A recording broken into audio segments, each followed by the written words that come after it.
मोदी जी का जो झूठ है ना, वो भी लोगों को मालूम है। मसलन बीजेपी के प्रेसिडेंट ने कहा हिमाचल चुनाव के दौरान कि प्रधानमंत्री जी फोन करके यूक्रेन युद्ध रुकवा दिए। एक बागी विधायक तो प्रधानमंत्री के फोन से बैठ नहीं रहा है, एक एमएलए का कैंडिडेट प्रधानमंत्री के फोन से नहीं बैठा और यूक्रेन का युद्ध रुक गया।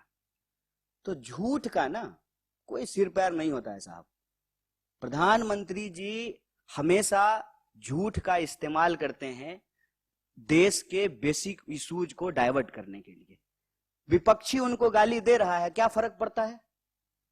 देश की जनता उनको वोट दे रही है ना, एक बार नहीं 2 बार वोट दी है ना। तो देश की जनता से जो उन्होंने वादा किया था, उस वादे का क्या हुआ, यह जवाब उनको देना चाहिए। 2 किलो गाली मिल रहा है कि 50 किलो गाली मिल रहा है, यह इंपॉर्टेंट नहीं है। इस देश में गांधी को गोली मिली है और उसी से मिली है जिसका तस्वीर आप अपने जो है दफ्तर में लगाते हैं, नफरत से। और जो है आप नफरत फैलाते हैं, नफरत फैलाने वालों को आप फॉलो करते हैं, नफरत फैलाने वालों को आप प्रमोट करते हैं और फिर जो है विक्टिम कार्ड भी खेल रहे हैं।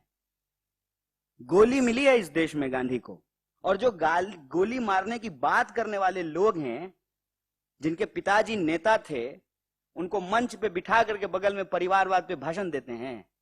इसको कहते हैं कथनी और करनी में फर्क होना। ये सब बेकार की बातें हैं साहब। देश की जनता ने प्रधानमंत्री जी को मैंडेट दिया है और प्रधानमंत्री जी ने देश की जनता से जो वादा किया था उसको पूरा नहीं किया है।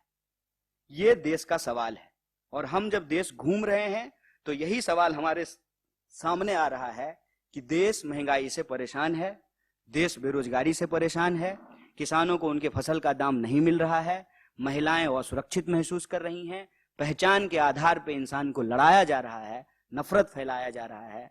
अगर देश भावनात्मक रूप से कमजोर होगा, भावनात्मक रूप से अगर देश इकट्ठा नहीं रहेगा तो देश की प्रगति में बाधा होगी।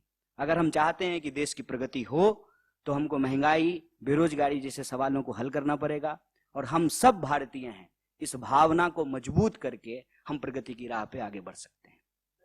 हम प्रधानमंत्री जी नहीं हैं कि भ्रष्टाचारी होगा जो व्यक्ति कांग्रेस में रहते हुए और वही बताएंगे कि वो व्यक्ति भ्रष्टाचारी है, अगले दिन उसको बीजेपी में शामिल करा करके उसको सदाचारी बोलना शुरू कर देंगे। हमारा सवाल जो है ऑथेंटिसिटी पे है कि किसी व्यक्ति को आप भ्रष्टाचारी कहते हैं, अगले ही मिनट, जैसे आपको मैं याद दिला दूं, एक सपा के नेता थे, उनके बारे में बीजेपी क्या क्या कहती थी, फिर वो बीजेपी में शामिल हो गए। या कांग्रेस के ही नेता, आपने गुजरात की ही बात की, गुजरात के ही बहुत सारे ऐसे नेता जिनके बारे में बीजेपी पता नहीं क्या क्या कहती थी, आज वो बीजेपी में शामिल भी हो गए हैं, उनको टिकट भी दे दिया गया है और वो अच्छे हो गए हैं। जिनके ऊपर तमाम तरह के आरोप लगाए जाते हैं, ईडी भेजा जाता है, केस किया जाता है, जिन्हें बीजेपी में जाते हैं वो ठीक हो जाते हैं। तो नैतिकता का जो आधार होता है ना, वो एक होता है। ऐसा नहीं हो सकता है कि हम आपके लिए नैतिकता का आधार कुछ और रखें, क्योंकि आप सामने बैठे हैं और हम यहाँ थोड़ा ऊंची जगह बैठे हैं तो हमारे लिए नैतिकता का आधार कुछ और होगा। गलत होता है। कोई भी नेता बोले या कार्यकर्ता, उसको डोंट डिफेंड अनडिफेंडेबल।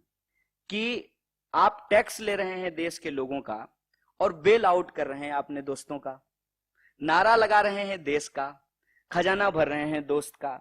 इस नीति को अगर बदल दिया जाए तो बड़े पैमाने पे रोजगार क्रिएट किया जा सकता है। और महंगाई का भी जहां तक सवाल है कि सरकार अगर अपनी भूमिका नहीं निभाएगी तो स्वाभाविक रूप से पूरी तरह से अगर आप मार्केट के भरोसे हर चीज छोड़ देंगे तो जनता का दायित्व कौन उठाएगा? और फिर जनता का दायित्व सरकार ना उठाए तो सरकार का दायित्व जनता क्यों उठाए? अगर आप हमारे टैक्स के पैसे से मुझे शिक्षा नहीं देंगे तो हमारे टैक्स के पैसे से जो आप 8,500 करोड़ का प्लेन क्यों खरीदेंगे? अब आप ये देखिए कि एलआईसी में देश के आम लोगों का पैसा जमा है। एलआईसी का सबसे ज्यादा शेयर जो है वो अदानी जी के पास है। तो हमारा पैसा लेकर के आप अमीर हो रहे हैं और हमारे पास ना जॉब की गारंटी है, ना हमारे पैसे की गारंटी है, ना जो है हम जो हमारी जरूरत की चीजें हैं उसको हम एक्सेस कर पा रहे हैं। रोज महंगाई बढ़ रही है। तो ये चीजें हम लोगों को समझ में आ रही है। तो उसमें यह समझ में आता है कि नॉर्थ से लेकर के साउथ तक पॉलिटिकल मोबिलाइजेशन किया जा सकता है अगर हम सोशल डाइवर्सिटी को इंटैक्ट रखें और जो डिवीजन क्रिएट किया जा रहा है on the basis of identity, उस पॉलिटिकल चैलेंज को अगर हम लोग मीट कर सकें। जहां तक हमारे नेता राहुल जी का सवाल है, तो आप जानते हैं कि जो है मीडिया से जी चुराने वाले नहीं हैं और लिखे हुए सवाल का इंटरव्यू भी नहीं देते हैं, और कोई ऐसा स्टेट नहीं है जहां प्रेस कॉन्फ्रेंस नहीं कर रहे हैं। अभी फिर उनका जो है महाराष्ट्र में प्रेस कॉन्फ्रेंस होने वाला है। और ये मैं फिर से एक तुलना कर देता हूं, विपक्ष पर आप सवाल उठा रहे हैं, स्वागत है, आग्रह है कि सत्ता से भी पूछिए। प्रधानमंत्री जी ने आज तक एक भी प्रेस कॉन्फ्रेंस नहीं किया है। Thank you. Thank you very much.